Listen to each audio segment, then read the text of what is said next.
डूबा था प्रॉब्लम में, गले तक प्रॉब्लम में डूबा हुआ अर्जुन जब गीता सुनकर मुक्ति का अनुभव करता है और संसार में भी सफल हो सकता है, तो तुम गले तक संसार में डूबे हो और गीता अगर अमल में आ जाए तो तुम्हारा बेड़ा पार हो जाए, इसमें क्या आश्चर्य है भाई। पहले के जमाने में राजा लोगों के पास ऐसी सुविधा नहीं थी जैसे आज के नेताओं के पास है। टेलीफोन, टेलीविजन, अखबारें, ये वो, और सिस्टमेटिक काम होता है। सचिव है, कलेक्टर है, नायब कलेक्टर है, फिर मामलतदार है, फिर उसके नीचे और ऑफिसर है, और छंती बुनती साफ होती खबर होती। साहब को तो केवल सिग्नेचर करना होता है। पहले के जमाने में तो राजे महाराजे इतना इतना ध्यान देते थे और इतने इतने उनके पास साधन सीमित होते थे, छोटे मोटे साधन। कोई संदेशा भेजना है तो घोड़सवार को भेजो, टीपू सुल्तान का संदेशा ले जाना है तो घोड़सवार को भेजो, फलाने का संदेशा ले जाना है तो फलाने को भेजो। और संदेशा वाहक मर गया तो उसको पता चलते चलते तो कई दिन बीत जाते। लेकिन आज का आदमी तो वह दिल्ली में क्या हुआ 2 घंटे बाद में पता चल जाता है। अरे 10 मिनट में बाद में ही सीएमओ को पता चल जाता कि दिल्ली में विशेष बात क्या हुई, उसी समय भी पता चल जाता है। अभी अभी दूरदर्शन को खबर मिली और पूरे भारत में फैल जाती। तो इस प्रकार के साधन सुविधाएं हैं, फिर भी आज के आदमी को रुचि नहीं आत्मज्ञान को पाने के लिए, इसलिए उसके लिए कठिन लग रहा है। उस जमाने के राजाओं के पास साधन सामग्री नहीं होने के बाद भी छोटे छोटे जासूस के साथ व्यक्तिगत मिलते थे। रामचंद्र जी एक छोटे जासूस के साथ व्यक्तिगत मिलते थे, छोटे छोटे सीआईडी के साथ व्यक्तिगत मिलते थे, और छोटे छोटे प्रॉब्लम को व्यक्तिगत सुनना पड़ता है। न्याय खाता भी अपने हाथ में तो भरण पोषण खाता भी अपने हाथ में, फौजी खाता भी अपने हाथ में तो खोजी खाता भी अपने हाथ में। सारे खाताओं का बोझा सिर पर होता था और उन खाताओं का दुरुपयोग नहीं करना, धर्म के अनुकूल चलना। और धर्म संकट आ जाए तो महापुरुषों के चरणों में जाना, महापुरुषों के आश्रम की सेवा शुश्रूषा करना और महापुरुषों के चित्त को प्रसन्न रखकर दुआ मांगते रहना कि ये लोग भी सुधरे और परलोक भी सुधरे। और महापुरुषों के पास समय निकालकर स्वयं भी जाते तो अपनी पत्नियों को भी ले जाते थे सत्संग सुनने के लिए। ऐसा नहीं कि चुनाव के दिन में कि बाप जी और आ गए महाराज हो गए तो फिर फुर्सत मिलेगी तो बाप जी का दर्शन करने जाऊंगा, ऐसा नहीं। वो तो चुनाव बुनाव होता नहीं था और इतने डूबे हुए संसार के व्यवहार में फिर भी उन महान बुद्धिमान राजाओं ने ऐहिक व्यवहार करते हुए समाज को और अपने को आत्म अनुभूति के ऊंचे शिखर पर पाया। राजा जनक ने ऐहिक व्यवहार करते हुए आत्म साक्षात्कार कर लिया, राजा सत्यव्रत ने, राजा अश्वपति ने, और कई हो गए। इक्ष्वाकु कुल का राजा देखा कि सुबह से शाम, शाम से सुबह जीवन की शाम हो जाती है और जीवन दाता मिले कब। इक्ष्वाकु कुल का राजा सत्यव्रत देखता है कि संसार के भोगते भोगते तो जीवन समाप्त हो जाएगा। राजपाट यथा योग्य व्यक्तियों को संभालने के लिए देकर एकांत में तप करने को जाता है। शाक्यायन मुनि पधारे। मुनि ने कहा कि राजन तुम तप कर रहे हो, मैं बड़ा प्रसन्न हूँ।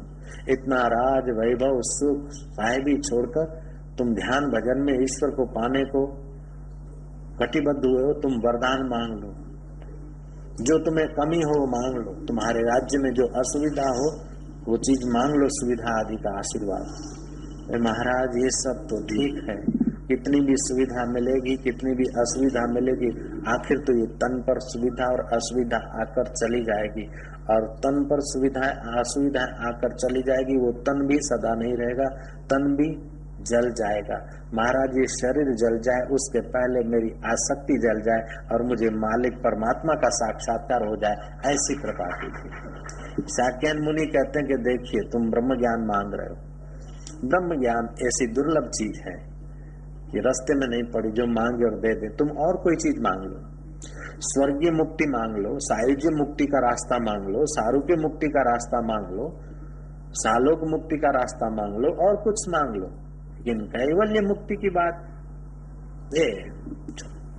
बोले महाराज ये सब मांग लो तो आपके आशीर्वाद से रास्ता मिल जाएगा, ये वस्तु मिल जाएगी, लेकिन अंत तो गत्व अब फिर मुझे शीर्षासन करना पड़ेगा, किसी माता के गर्भ में लटकना पड़ेगा, किसी पिता के शरीर से पटका जाना पड़ेगा। इसलिए भगवान भो भगवान हे प्रभु सुनिए, मेरा तो यही प्रार्थना है कि मुझे ऐसा उपदेश दीजिए और मुझे ऐसा प्रसाद दीजिए कि जिस प्रसाद से सारे दुख सदा के लिए निवृत्त हो जाए। टेम्पररी नहीं, 2 दिन, 10 दिन, 25 दिन, 50 दिन, वो तो बच्चा राजी हो जाता है 4 पैसे की लॉलीपॉप पर, अथवा जरा से 4 रुपए की प्रमोशन हो जाती तो साधारण आदमी खुशहाल हो जाता कि बापू તમારી દયાથી મારું પ્રમોશન થઈ ગયું। આપણે કે બહુ સારું થયું, લે પ્રસાદ, પણ અંદર સમજીએ કે આ બાબલો છે। हमारी दया से प्रमोशन हो गया, ये बहुत छोटी सी बात है। हमारी दया से तो यार वो साक्षात्कार हो जाना चाहिए कि जहाँ पूरा जगत छोटा दिख जाए। ये हमारी दया नहीं, ये होगी कोई हमारे पास आने वाले साहेब की दया होगी, कोई दोस्त की दया होगी। नारायण नारायण नारायण, कह दिया ना, नारायण नारायण नारायण नारायण नारायण नारायण।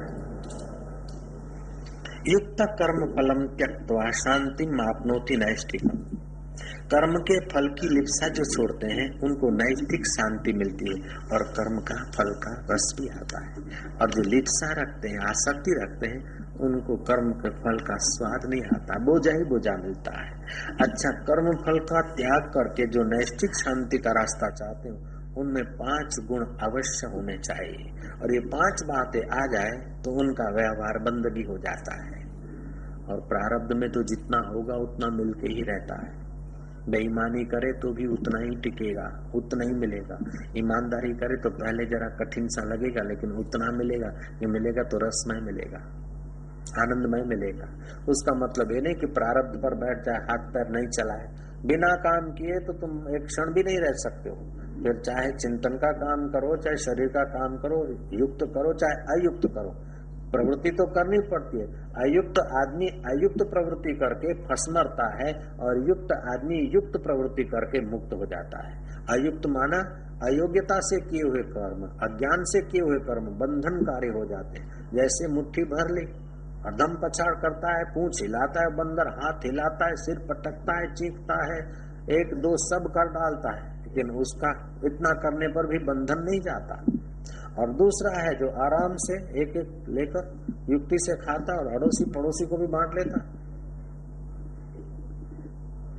ऐसे ही जो युक्ति युक्त कर्म करता है वो अपने संपर्क में आने वाले को सुख शांति और आनंद के गुड़ के गांगड़े बांटता भी है, स्वयं भी खाता है। और जो अयुक्त होता है वो न स्वयं खाता है न दूसरे को खाने खिलाने का सौभाग्य प्राप्त करता है, और फंस मरता है जन्म मृत्यु जरा व्याधि में।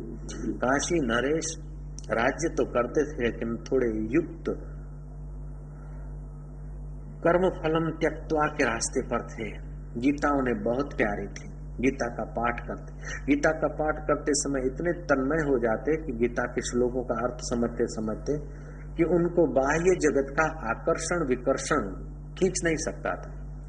काशी नरेश को अपेंडिक्स हो गया, और अपेंडिक्स तो महाराज ऐसा रोग है कि इसमें तो दर्दी को सूंघाई जाती है शीशी। उस समय की शीशी क्या थी? अनस्थिया। डॉक्टरों ने कहा कि आपको अनस्थिया दिया जाएगा, बाद में ऑपरेशन होगा। काशी नरेश ने कहा कोई जरूरत नहीं, मुझे कुछ सूंघने की जरूरत नहीं है, मुझे भगवत गीता दे दो और तुम अपेंडिक्स का ऑपरेशन कर लो। भगवत गीता पढ़ते रहे। अपेंडिक्स का ऑपरेशन करने के लिए बड़ी मुश्किल से डॉक्टर लोग सहमत हुए कि बिना वो दवाई सुंघाने के ऑपरेशन करना। बोले तुम कर लो, मुझे पीड़ा होगी, मैं चीखूंगा तब तुम कर लेना कुछ, अगर मैं चीखता नहीं तो तुम अपना काम करते रहना। उनका ऑपरेशन का काम पूरा हो गया।